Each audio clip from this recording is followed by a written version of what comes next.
Welcome to Dirty Work, where we pull back the curtain and chat with those rolling up their sleeves and getting their hands dirty to make a real difference. Join Kristie Coade, CEO of AMC Commercial Cleaning, as she speaks with CEOs, researchers, and decision makers, and get access to the insights, strategies, and success stories that can help you leave your own mark.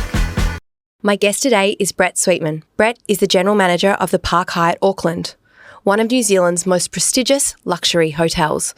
Since opening its doors in September 2020, under Brett's leadership, Park Hyatt Auckland has become one of New Zealand's most celebrated luxury hotels. Ranked among the top 50 hotels in the world by Condé Nast Traveller Reader's Choice Awards in 2024 and 2025, included in the 2025 Michelin Guide with a Michelin key for overall hotel quality. Onomata, the hotel's flagship restaurant, named New Zealand's Restaurant of the Year. HM Awards 2025, first hotel in New Zealand to achieve a Green Star performance rating from the New Zealand Green Building Council. Brett has been with the Hyatt for over 20 years in leadership roles, not just here in Auckland, but also in Melbourne and Dubai. Hi, Brett. Kia ora, Kristie. Good to see you. Yes, Kia I should ora. have started with that, shouldn't I? Welcome to Dirty Work. No, thank you very much. No, thank you for coming on the podcast and having a chat. Yeah, great. I'm going to throw you a couple of questions to start with that you haven't seen, just to throw you in the deep end, but they're all a bit of fun. Fire away. Well, they're usually called our Fast Five, but my my marketing team have given me 7, so go figure. The first one is, what TV show are you currently binging, or the one that you last binged? Oh, I'm not really a big binger. Okay. Drive to Survive, I'm big into sport. Yes, so you just watched the Grand Prix in Melbourne? Yeah, I did, and saw Shanghai on the weekend. So, no, yeah, sporting ones, absolutely. I always like seeing behind the scenes of the sports team. I haven't seen it, but I've heard it's very good. I should get into it. F1 is very popular these days. Crazy popular, but no, it's entertaining, so it's good. What is one local Auckland experience you love to share with your guests? Oh, Waiheke by a mile. 45-minute ferry ride across the water, so you get that real Kiwi experience of being on a boat. And the island's different. I sometimes go there for a weekend just to get away with the family. Yeah, it's gorgeous. It's like another city, so 100%. I would agree with you. If I was in your industry, I would say the same thing. No, definitely. Recently, last time I was here, went to Mudbrick in Waiheke. Love Mudbrick. So beautiful. And you've got Manowar on the backside of the island as well, which is a 5-kilometre dirt road to get to. So it's just that whole experience of being in another city. Yeah, nice. I love that. Yeah, nice. If you weren't in hotels, what would you be doing? Very good question. I don't think I really had a choice because my dad was in hotels. I always wanted to be a vet. I don't know why the hell. When I was growing up there as well, I liked animals and that. Then I sort of thought about doing chefing. Chefing hours are always a bit antisocial, I suppose. Yes, so very much. That led me into finance, which led me to here today. So, but growing up in the environment with my dad, I was always in the thick of it. I can very much relate. Yeah. What is the most memorable guest request you've ever had? Oh, goodness me, we get a lot of them. I tell you, it's I think the most memorable request is, or generally speaking, is guests expect American produce and don't understand that we're a long way from America. We can't get the particular sodas or the particular beers that they want. Even getting Bud Light in New Zealand, we had a guest, I remember 3 years ago, who requested Bud Light, and we found some remote bottle shop in the West Auckland to get that as well. But to the team's credit, they took 2 days and they found it.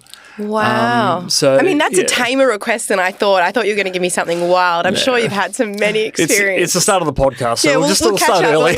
It is called Dirty Work, so we can loop back around if we need to. No. When you stay in a hotel as a guest, what is the first thing you secretly check? Yeah, I always enjoy being at a hotel and being low-key. I don't like attention, and it's all about, for us as an operator, reading the guests, but I don't like attention, etc. But I do always walk into a room, the first thing I notice is how the bed's made. I even speak with my team about that. That's that first impression when you open that door of a guest room, you walk in. If the bed's nice, freshly made, you know, wow, this is a 5-star experience. So let me ask you then, at home, do you make? How do you make your bed at home? Or is it a disaster? My wife tells me so many times, "How the hell do you work in a 5-star hotel?" Yeah, right. So it is just what it is. Definitely not. You know what it's like. I'm not sure about your cleanliness at home. But so clean, actually. To be fair, like I'm painful to live with because everything has to be pristine. I wonder if are you doing kind of like hotel corners or no, not at home. My bed, duvet up, pillow down. That'll do. off to work. Ironic, isn't that ironic? You've worked in Melbourne, Dubai and Auckland. Which city surprised you the most professionally? Look, Dubai by a long way. It's just such a cultural shift. Living personally and working in that environment. I think the one thing about Dubai that I enjoyed the most and was the biggest eye-opener was the cultures. Yeah. We had 450 staff and they were from 87 countries around the world. So crazy. That probably helped me with my professional management of my team because you understand the different cultures, you understand how to treat people differently and get the most out of them. But living in Dubai is another world. The heat in summer, it's not great, but winter's lovely. It's 24, 26 degrees. Yeah, so through but it is another world, isn't it? It is another world. It is. But that's the joy of working in the industry. How long did you live there for? Oh, it was just over 4 years. Yeah, that's a long time. Through there. Yeah, it was good. My girl started schooling in Dubai, just in primary school. And so from a personal point and also from a professional point, it was very different and it's an eye-opener and something I still really appreciated. And I can imagine the guest requests there are very unique as well. Yeah, they are, and they expect everything instant. Yes. There's no waiting around when you're dealing with the local market there as well. But everything is a lot more instant in Dubai. Absolutely. Right? Yeah, yes. and everything's accessible. Like there's not much that's produced in Dubai. Everything's exported in to treat that. So no, that was amazing times. I really enjoyed that, and I'll still look back and enjoy that. Bo, let's talk about Bo, the dog. Let's talk about the dog. How did that come to be? How did you have an ambassador dog? No, if you so will? we got the lazy Labrador. So he's a black Labrador, and the whole purpose of Bo is just to really create a residential feel for the hotel. So he lays in the lobby. How did it come to be? So we had a relationship with Blind Low Vision Victoria when we were when I was at Park Hyatt Melbourne. Similar situation there as well. So when we came across Blind Low Vision New Zealand, reached out to me and said, "Would you like to partner?" So we always partner with two charity organisations, and Blind Low Vision New Zealand is one of them. It's all about creating exposure for their brand. So Bo's got his jacket, he's got his name on one side, he's got Blind Low Vision on there. We sell those plush puppies which you would have seen at the hotel, and all that money goes to Blind Low Vision. We have guests checking out. We had a guest 2 months ago departed and left $1,000 donation for Blind Low Vision New Zealand because his kids connected with Bo when he was here, so he left it on departure. So last year, I'm proud that we raised $23,000, and the year before $17,000. Does he have his own hotel suite, or does he go home? No, he just lays at my office on the floor. But it's good for the staff as well. It's good for all the staff get to know Bo, and it's just really brings a real residential, humane feel to the hotel, and it's so well received by both the colleagues at the hotel and guests. Yeah, lovely. So nice. All right, we're going to. That was the fast 7. Excellent, good stuff. We're going to jump into the questions you now have potentially seen in leadership and personal journeys. So you've led the launch of Park Hyatt Auckland when it first started. What does it take to build a 5-star hotel? Yeah, it's a lot of patience, a lot of dedication and passion. It's an exciting thing, particularly Park Hyatt Auckland. It was always slated to be a brand builder in Auckland. So there was never, in our opinion, a true luxury hotel in Auckland. I'd agree. So that was always our goal, to hit that lofty target. I started 2 years before the hotel officially opened in 2020. So I get all the concepting from Hyatt. I work with the owners, who are a Chinese family who are great to work with, and we've got the construction. So it was my job to connect all the pieces and build the hotel to what it is today. So, which is probably a nice way to begin, isn't it, from ground up? Oh, absolutely. Figuratively and literally. Absolutely. Even from a cultural point of view, and setting the right culture with the team, setting my expectations to grow to my leadership team to grow with their team. And you can't blame anyone else if you've got problems 2 years down the track because you've opened the hotel. Yeah. So it was... Obviously, COVID was a major hurdle. We opened eventually in September 2020, but that whole build-up, I loved it. I was wearing a hard hat and steel-cap boots for 18 months. There was no roof on the hotel. Dealing with construction is always up and down in terms of what you're trying to do. Then you've got Hyatt saying, I want this colour wall, and construction saying, I can't do it. So, and then COVID thrown in the middle. Yeah, so we were meant to open around May 2020. So I got to... March, obviously, 2020, we had 145 staff who were all trained up, ready to go, ready to launch the product to what it is today. Then obviously had to lock down. Then we always, as everyone, we said, "Oh, look, it's 4 to 6 weeks. We'll be through this in a few weeks' time." Yes. But the hurdles from there. That's probably one of my biggest challenges over that period. I had 145 staff, had no revenue coming in. I had to report back to the Chinese owners who are based in Beijing, and so the staff were amazing. I must say, we came to a compromise, and staff got paid 60% of their salary over that period. And I said, "Look, just get through this period, and we'll guarantee full employment for you on the back end of it." Hospitality in every capacity during that period of time, particularly Australia and New Zealand. Yeah. Rough. No, it was really tough. Rough. It was tough. And Cleaners, fine.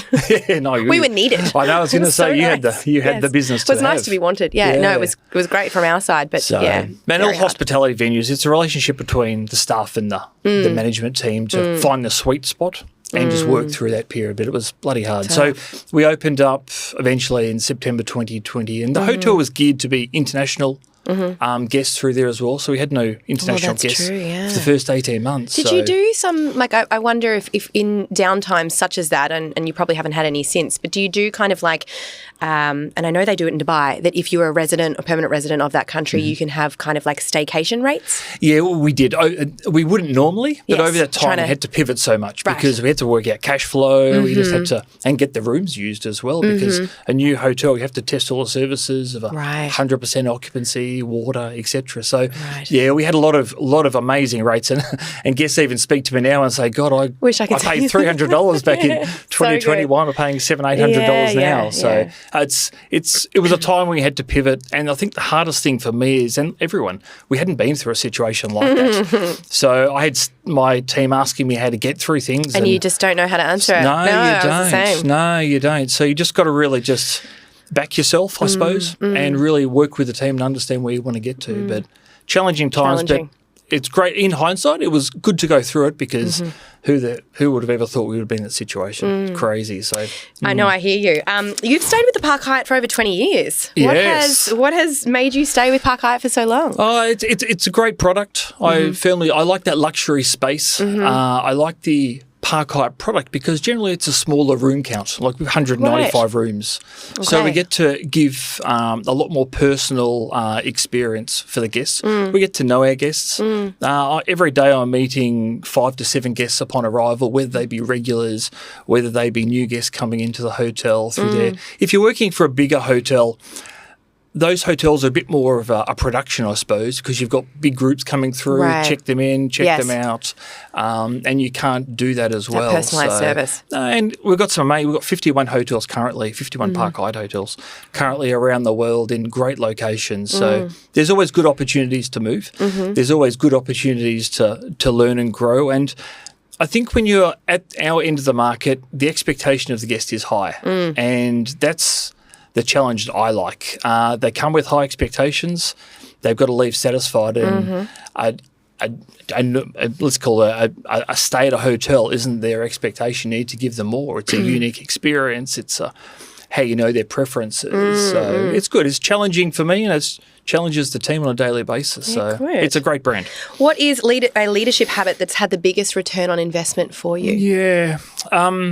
I'm very big into colleague satisfaction, because I think if the colleagues are happy, they take that extra step forward to provide greater service for our guests. So for myself, respect. Doesn't matter where you work in the hotel, I'm willing to get my hands in there and help out along the way. So respect and teamwork, I think, are really important. We do obviously get busy in certain parts of the hotel, whether it's parking valet cars, maybe clearing the linen chute from housekeeping. I love that. I'm just in an office where I can just disappear for an hour. I can exactly just separate the linen from the toweling. I get that, because I think when you're in front of people all the time and you're on all the time, just taking that minute to go do something that is seen to be obviously very helpful and part of the team, but also just to take a moment where you're not client facing. Oh, it's great. It's very therapeutic. And I even said to the housekeeping manager, I'll clean the linen chute. And they're like, what? But no, so it's good for me to lead by example in that point. And this is my expectation. And I expect everyone to follow me and provide that standard that we want to achieve. So. Well, and that follows into the next question, actually. What do you feel the team expects from you? Guidance, like any leader of a large, we've got 300 colleagues at the hotel, so any large organisation, it's really someone who's going to lead, someone who's going to set the standard, and someone who's always going to be there. It doesn't matter if it's a personal issue they've got or they need help with their professional. It's about me being there and being supportive. I really treat the team, honestly, like we call it a whānau here in New Zealand, which is like a family. And every time I do a podcast in New Zealand, I'm learning so many different. I'm still learning myself. Yeah, I bet. So it's important that we have that culture and that relationship, so we can just help out and have each other's back. So I think, I think it's very important that we have that teamwork, that culture. And for me, I've got to support that. Just because I'm general manager doesn't mean I can't clear plates from a table. I can't park cars. I'm there all the time. So that direction is so important. And what's a habit you've kept since your first hospitality job? Yeah.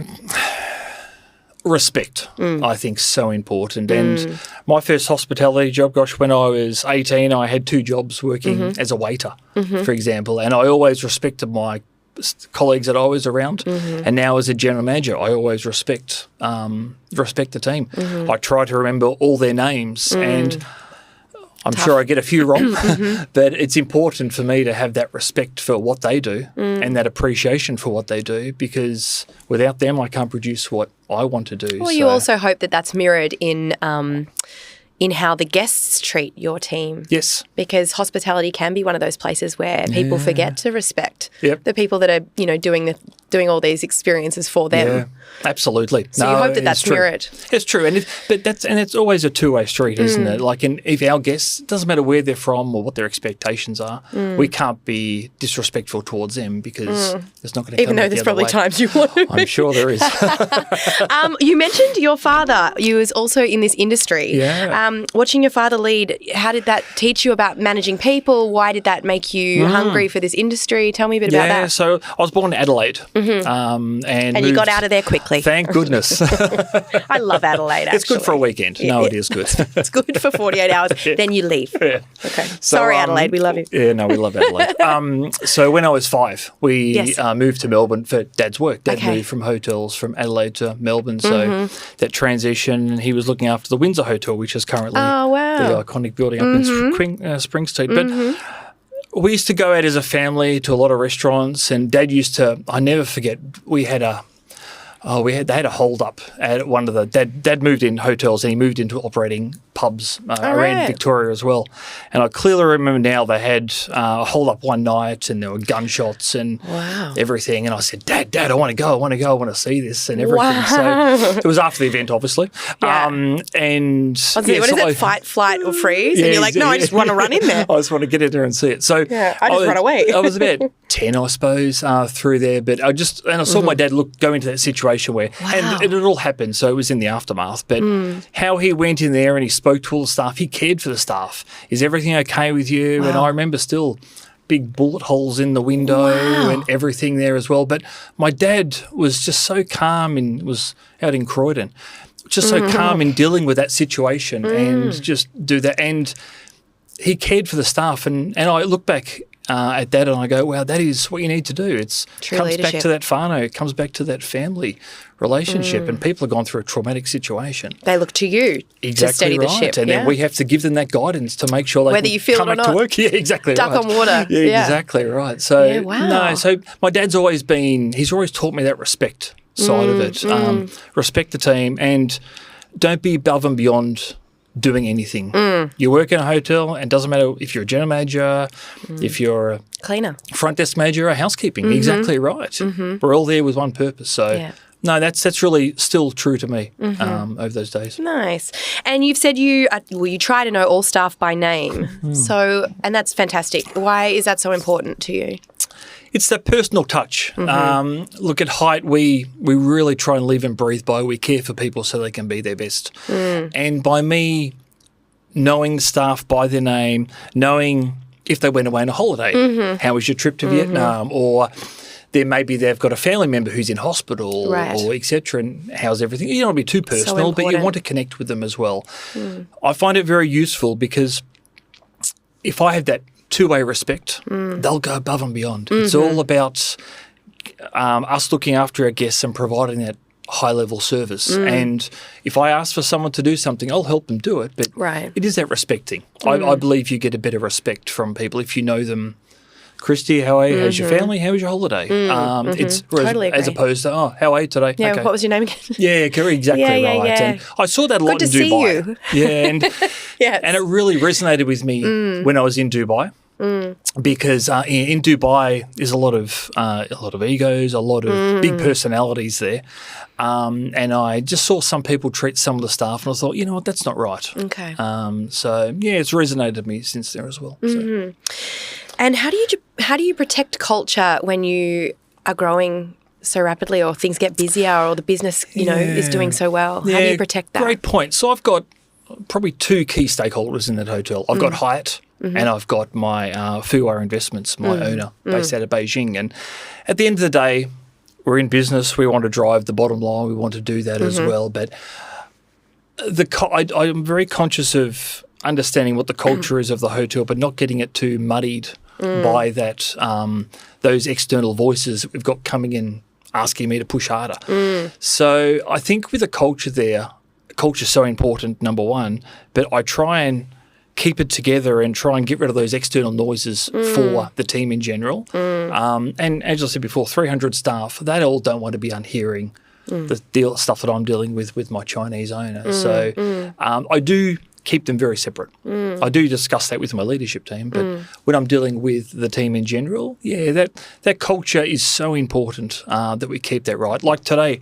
we're doing a KFC day. To thank all the staff. That's so lovely. KFC is probably the number one takeaway food. That was in what New they Zealand. requested. They love fried chicken. Good. So we're doing lunch and dinner, and it's just a thank you to the staff. Thank you for a great summer. That's appreciated though, that sort of stuff. KFC day today, so for lunch and dinner. So that's that culture once again. It's that appreciation, that teamwork, and recognition for their hard work. And I suppose that leads into this next question, which is when you have such high expectations, 5-star expectations, how do you lead that culture without having that fear factor? Good question.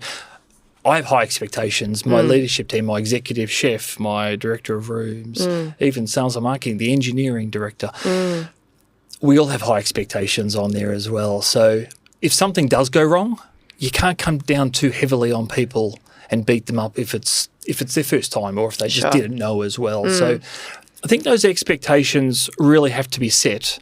And then you have to just reinforce with people why we have those expectations. Why do they have to make the bed nicely, and why do they have to finish off the room nicely, or why do we have to pour the beer when we take it to table as opposed to putting the beer down and just the glass down? Right, yes. Why are we doing that? So those expectations are all set, but it's important they actually understand why. Rather than just telling them. It's tricky, isn't it? Because cleaning's somewhat similar in that it's somewhat subjective. So your 5-star experience might be different to someone else within your employment.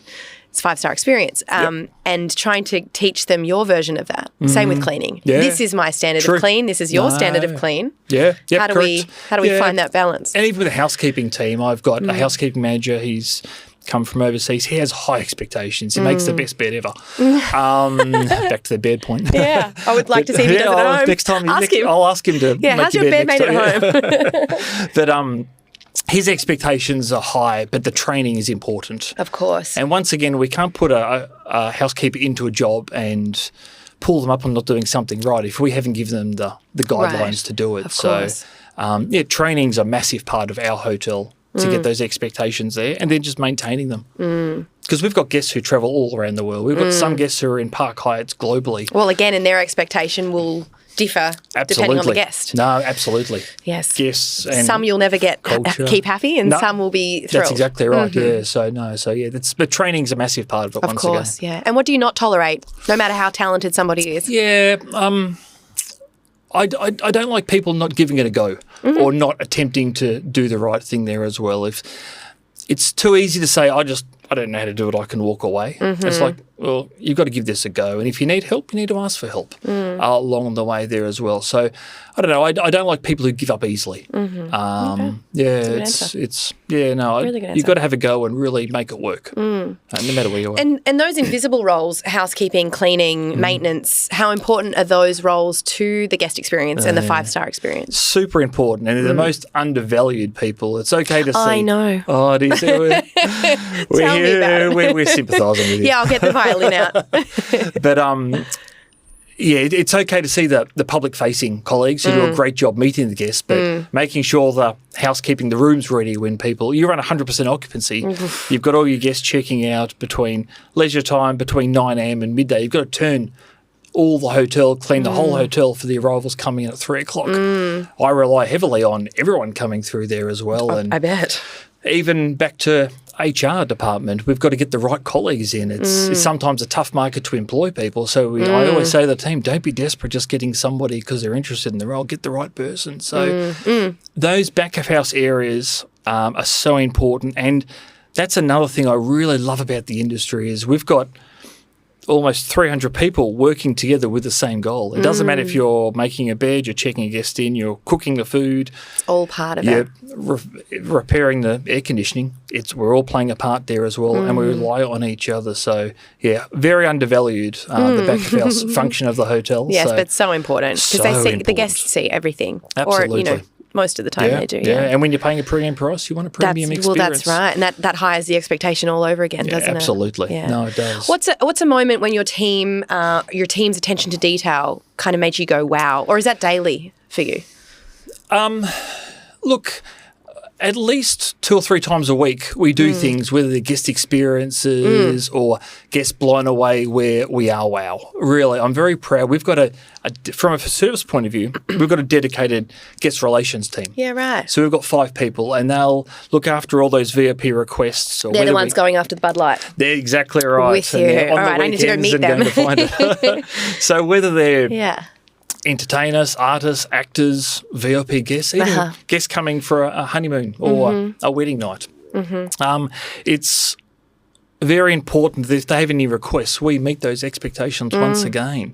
Like our presidential suite was sold for $12,000 a night. I've seen it. Darren showed me it. It's unbelievable. Amazing space. So there's a piano. Yes. In the entrance foyer. Yeah. So can you imagine? 245 square metres. It's beautiful. With an internal garden and a 130 square metre balcony. The balcony is amazing. Wraps around. I mean, if you want to stay somewhere luxurious in Auckland, that's the spot, isn't it? It's amazing. Yeah. Right across the Waitemata Harbour and the Viaduct Harbour there. So I always remind the team with that room or any other suites as well, guests are paying a premium. We need to go above and beyond. So, well, if cleaning ever goes really well for me, I might book it one day. That's the dream. I'll give you a discount, maybe 10,000 a night. Thank you. They're so kind. From 12,000 to 11,500. Yeah, thank you so much. It's about meeting those expectations and but we do a lot of work with understanding the guest preferences before they come. I bet, so yes. Whether it's their arrival time, if they like sparkling wines, sparkling water, still water, if they drink, if they don't. So,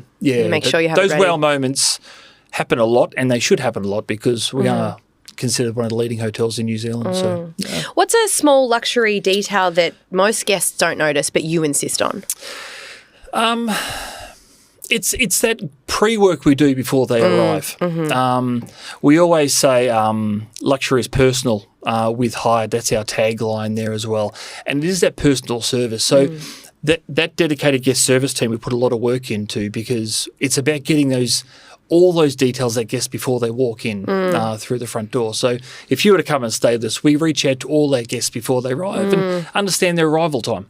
And then if they have any special requests, then we act on it. So I think a lot of people don't understand the pre-work we do before a guest comes. Otherwise, the guest turns up and they've got an expectation. We can't meet that. We're scrambling to try and make them happy, or maybe we can't give them what they need and we give them a substitute, which isn't their expectation. So no, and that separates the hotels from luxury to just, your standard hotel, is that personalised 100% experience. 100%. No, and that's how we distinguish ourselves. I always say it's what knowing the guests before they arrive at the hotel, and it's unique experiences. We've got some great unique experiences around Auckland. It's about that experience and what we can do differently. Yeah. Definitely. How do you measure excellence within your team? I'm tough. I'm from a sports background, so I like to win. So performing well for everyone. It's hard to keep everyone happy, but as I said, we've got our key stakeholders. So I want my owners always have to be happy for performance. Hyatt need to be happy. Guests need to be happy. So we do a lot of guest feedback surveys, and understanding that we're hitting our goals and meeting those expectations is so important.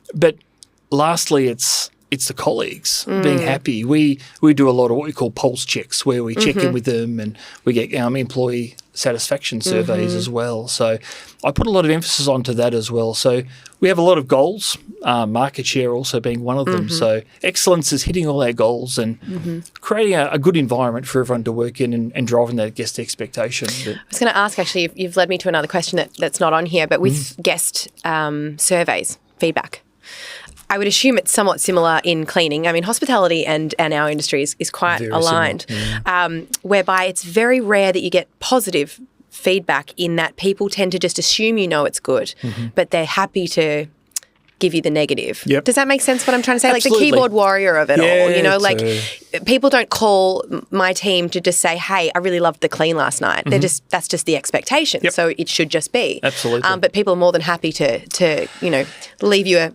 guest feedback form with their little niggle. Yeah, we do get that as well. And we even on departure, we always say, look, how was your stay? Was there anything we could have done better, or something along those lines? But it's funny how many people don't say anything, and you're right, the keyboard warriors, and then they try and threaten you with TripAdvisor reviews and Google reviews. What are they after? Like a free stay? Probably. Yeah, probably. Yeah, no, that's very true though. No, we sometimes are at the mercy of social media. Is a big thing everywhere. Right, yes. You're the same too as well. Yes. In your industry, but it is the devil sometimes. Oh, yeah. Look, it's very powerful, don't get me wrong, and it drives. But you will have, you're right, it's fun. This is completely off topic, I suppose, but I have a little Airbnb, and we rely really heavily on reviews and ratings. And I had a rating, I'm 5-star most of the time, and I had one woman stay who wrote a 1-star review because she didn't like the fact that the cooktop was induction and not gas. And that pulled my whole rating down. Yeah. And it's so infuriating. I mean, this is such a different level but it's true. But it's relevant. Thing. It's so infuriating because it's like, well, I can't control that. It's like having a 1-star review for the Park Hyatt because the weather wasn't good for their holiday. Yeah, and do you know what? The team and myself, sometimes you do take that personally. Of course. I try so hard to remove myself from those situations. And like an induction gas stove. Yeah. How can you resolve that? Like, I can't solve that. Sorry. The product is. You can't change it as well. So we do try and be not too emotional with these reviews. You must find coming some in. funny stuff. We do get some interesting comments. Okay, no problem. But it is sometimes demoralising for a day or two. You think, oh my gosh, I get it. And it does. It impacts a business. Which I don't think they realise sometimes. No, they don't. No, correct. And it's a small thing, so why give a 5? But I don't know, everyone's perception of a stay or an experience is different. Everything's got to be perfect, and I don't know. It is interesting though. It's fun. Yeah, it makes it. Yeah, it's funny. Makes it interesting. When something goes wrong in a luxury environment, what do you look at first, process or people?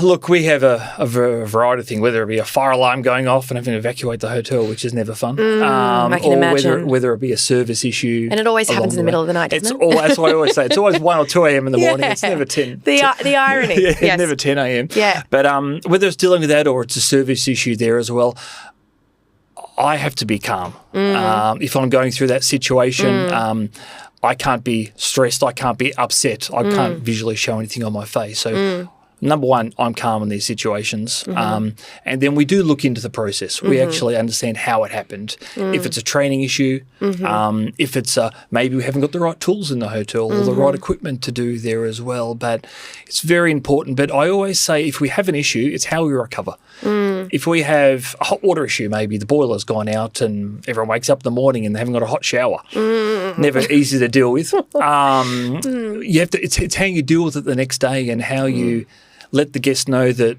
we had this incident. It's not really our expectations. We apologise. We're dealing with it and we take it seriously. So that recovery is super important. And I'm sure same for you as well. Well, I would think, I think in most experiences I've had, it's always process. there's always if someone hasn't understood the directive, it's potentially because I didn't teach it correctly, or they didn't learn in the way that I learn. I think that's something I always talk to my team about is they're not understanding the way you're communicating this. Yeah, correct. And everyone learns differently. So let's if they're not going to learn through you explaining the task, then let's do the task. Yeah. Things like that. So I think it always does come back to process on how you've trained a particular personality type. Yep. Yeah, I agree. But then the recovery is the people. It's working at if it is what caused it and how we can resolve that next time. But no, those fire alarms going off in the hotel are never fun. I've only had a couple, but it is very ironic that it always seems to be the 2 a.m., the 3 a.m. Everyone's down there in their dressing gown and slippers. Yeah, exactly right. Lord. I feel sorry for them. Yeah. At what point do you personally step in? That's a great question. I try not to micromanage too much. I'm there for support. If I see things are going a bit pear-shaped, I jump in. So, look, we had an incident one time, fire alarm went off, 100% occupancy. I was waiting for a VIP arrival. It was about midnight one night. And anyway, the fire alarm went off, had to evacuate the hotel. We had some high-profile guests in the hotel.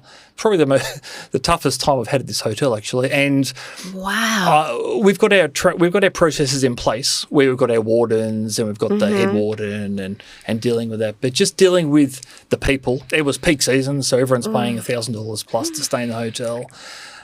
It was a tough night. How do you kind of manage that with your VIP guest and the rest of the? How do you do that? So it's always important. My team are very good. I always know who's in the hotel in terms of from that point of view there as well. So when they come down, we always usher them to the side and not bring them with everyone else because we don't want to have too much attention on them. We want to give them their privacy. And they're also in their jammies. and that's the thing as well. So I'm dealing with a situation where I've got these 4 rooms who are VIP we had to usher. Then I had to deal with, we had 350 people in the hotel that night. That situation, then I've got to consider, is it a false alarm? How the hell did this happen? And it came back to some idiot who was staying in the hotel pressing the evacuation button in the lobby and thought it would be fun. So then we had to deal with that. So, but yeah, you have to deal with the commotion of it all going. Of course, but then also the actual incident itself. Exactly right. Wow. Yeah. So, but in those instances, once again, trust your team and work out at what point do I jump in and help out and where can I be helped. And sometimes I go to the fire warden, what can I do? Yeah. Okay, go and stand at that door and guide people to the emergency exit. No problem at all. That's fine. We'll do that as well. But once again, calm is so important. Absolutely. I can't be stressed. If I see stress or concern or I'm getting uptight, everyone's like, oh. Well, everyone else will. Exactly It's the same theory as, the captain of the ship or the pilot of the 100%. plane. If they're panicking, I'll start to panic. We always say the Titanic. Yes. They're still playing the violin. The boat's going down. Anytime there's turbulence on a plane, I'll do the same thing. Like if the hosty team are calm, I am calm. If they start panicking, I need to start panicking. No, that's right. It's all fair. No, so they're always, and in hindsight, they're always not enjoyable to deal with, but they're interesting to deal with, and that's part of the job. I always say the thing about hospitality is, and your job too, every day is different. That's right. You deal with Never different situations, and that's what I enjoy about the job as well. So, no, it's great. What's the most difficult leadership decision you've ever made? Oh, it's definitely that COVID period. Definitely that COVID period. Going and speaking to 145 colleagues who we've just recently hired, we've trained, we've given them the dream that we're going to open the best hotel in New Zealand. Yeah. And then I meet with them, and the owners were very good. The owners said, look, Brett, you just deal with it. We don't want to step in. We're not going to say lay off people. You deal with it. So I got this cash flow, so what do I do? Yeah, tough. So I had to stand up in front of them and speak to them and say, look, I need your help. Can you all take pay cuts? We're going through a difficult time. And I look back, the team, the executive chef, to his credit, was amazing. He did comfort packs. So we had, very similar to Victoria, we had strict isolation restrictions. So we really, I was very mindful of their experience with their family and what they were going through and if they could feed their family. And some of these families have big families. In New Zealand, as Polynesian families. So we did comfort parcels every fortnight where that's really they'd drive to the hotel, we'd open the loading dock, they'd come down, we'd all have their face masks on, we'd hand them all that and they'd take that as well. But that is the toughest time because it's looking after the team. And like their dad, I felt responsible for them being able to feed them and cash flow. And cash flow. The most challenging, yes. No, it is. So no, that was the toughest period, definitely. What separates a good hotel from a great one? Oh, it's the experience. Yeah, it's I think we've touched on before. It's that personal experience. It's the unique experiences. We've got a great fisherman we use at the hotel. So if you come to the hotel, we do a catch and cook program. We go fishing with the fisherman. You pull in a few snapper. Fantastic. Bring them back to the hotel. Then the chefs will cook them in Onimato restaurant that evening. And that's cool. So it's those, you can't get that anywhere else in Auckland. Yes. Very unique for us. And a lot of people come to Auckland to fish.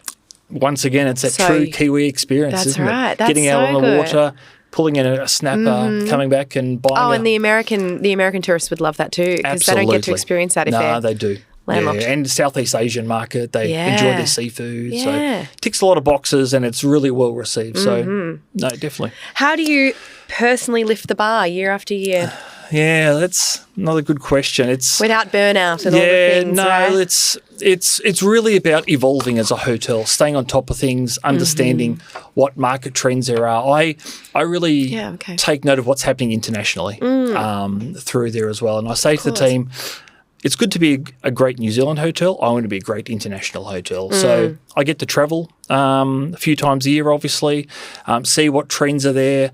The operations team are continually looking what trends are happening in Asia, what trends are happening in Europe, Middle East as well. So what is trending at the moment in your industry? It's really about that fresh produce through the and sustainability. Yes. Sustainability is a massive thing at the moment through there. So it's really seeing what other brands do around the world and keeping on top of that. It's all good to have a product that we maintain, we do regular maintenance on, we keep it there, but it's that experience for the guests and what they see when they go to other countries. They need to make sure they're receiving the same. Which countries are you going to when you're looking to who's ahead of the market? Yeah, it's Southeast Asia for us. Yeah, right. Through there as well. So the Singapores the Singapores, Vietnams, through there. It's what they're doing as well to drive that. However, from a culinary aspect, it's sometimes into more those European countries. Yeah, okay. What they're doing there as well that the chefs really take note of. But yeah, it's about it being ahead of the game and maintaining where we are in the marketplace and being a market leader. And you're right. You do. That concept of we want to be a great hotel internationally, not just in Auckland, because you can in Auckland or in New Zealand in general be quite parochial. Yeah. Same with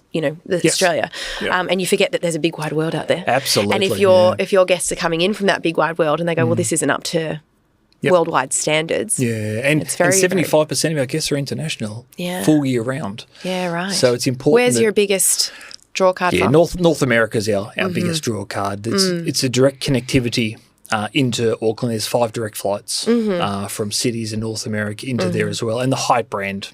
It's recognisable. It's recognisable. And we do a lot of marketing into there as well. Southeast Asia follows that, and Australia is cool, of course, are those ones there as well. But that Southeast Asian market is growing. But once again, it's important for us to change our service depending on where they come from. It's about our guests. Yeah, and their expectations differ from where they come from. They do, yeah. So it's our colleagues actually understanding the guests and understanding what when they ask for Bud Light. A Bud Light or something exactly right, or they want a coffee with half and half, then they're just like, what are you talking about? So all those they shouldn't ask for a coffee like that. They should just enjoy New Zealand coffee, because you guys Absolutely, make a very good, a strong coffee. No, it's good. It definitely wakes you up in the morning. Oh, yes, absolutely.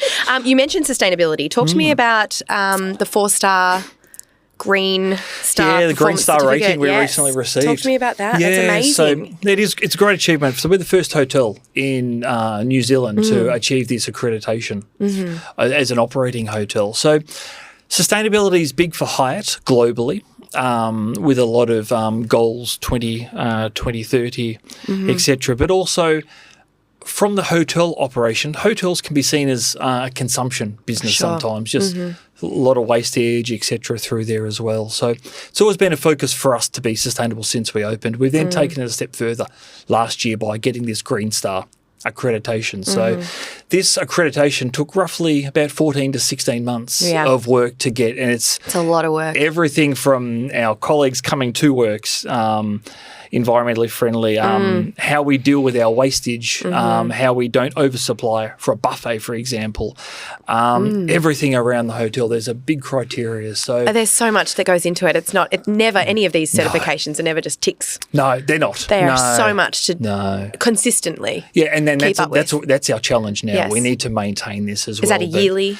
It's about every 18 to 24 months they'll come back in there as well. But we're continually, we've got a green team who we call the All Greens, play on the All Blacks. Got it, it. So we've got a green team who continue to look at this as well. But once again, at the end of it, it comes back to us being different. How can we distinguish ourselves from our competitors? From a guest point of view, I still think guests just expect sustainability now. It's not something we can say, we are great, we're sustainable. It's an expectation that you are sustainable there. So we've still got a bit of work to do in the hotel in terms of where we want to be, but it's a continual challenge and a continual process to get to where we do. But it's a massive part. It's amazing. Yeah. And you recently got a Michelin key as well. We did. That's was unreal. Yeah. Tell me about that. How'd that come to be? Such a great achievement. So Michelin, obviously, we're big in food and beverage with their Michelin star rating in restaurants. So last year, they rolled out the hotel operators. So, we achieved 1 key accreditation, which is great because it puts no us one on the else in world Auckland stage. has There was that. one other hotel and I think one other lodge down south that did get it. But once again, it distinguishes us and puts us on the global stage. As I mentioned, I want to be a hotel that's recognised in that international market, and it definitely. But once again, puts a target on our back to maintain that moving forward, and that's the challenge for all of us to maintain that. Once you've got it, you have to maintain it. That's, exactly, that's the challenge. The only way is to go down. But anyway, I'm sure we're on top of that. So we do focus on those because they're such key, very important selling points for us at the hotel. So absolutely, so exciting. And modern luxury, what does that mean to you? Yeah, it's funny because hotels are becoming so tech savvy, tech heavy at the moment. I go to some hotels and you check in via a kiosk and they issue a key or they do there as well. But being the Park Hyatt brand, it's about that luxury is personal. It's that personal experience. So I think we've got to get a fine balance between that personal experience and using technology at the moment there as well. So in my mind, that modern luxury is still that personal experience, still that interaction, but they do have access to technology if they want it. You can check into our hotel on the World of Hyatt app and don't even come to the front desk, and you can use your phone to access your room if you want that. So it is available, but we don't encourage it because we still want that interaction and that personal. So at the moment it's a balance about getting that technology and that personal experience and understanding the guests. Once again, that's the foundations of that experience at the Park Hyatt. Well, that's all the questions I have for you today. Wow, you went easy on me. I did, Kristie. but I want to thank you for trusting us as your cleaning partner. No, thank you. It's only been a short time, but it's been a wonderful time. We've really enjoyed being a part of the team. We do feel very much a part of the team. So good.